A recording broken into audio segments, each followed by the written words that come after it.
Lecturer भी हैं, उर्दू में कई पोस्टों पे अध्यापक भी आए हैं, कई जगह पे हुआ है और कई जगह पे विषय इसलिए बंद हो रहे हैं कि बच्चों की संख्या नहीं। आपको बड़े दुख के साथ कहना चाहता हूं कि हमारे उर्दू के जो पढ़ने वाले बच्चे जागरूक ना होने की वजह से आज हमारी मीठी तहजीब की भाषा उर्दू बेकदर हो रही है। क्यों हो रही है? कि हमारी आवाम इसके प्रति जागरूक नहीं है।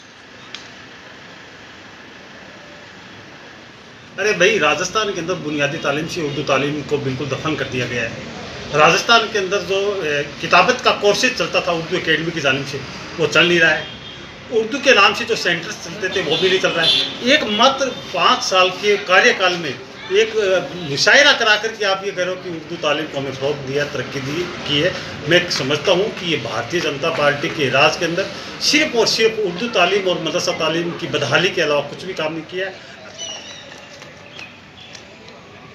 खाली मुशायरा करने से उर्दू का बढ़ावा नहीं होता।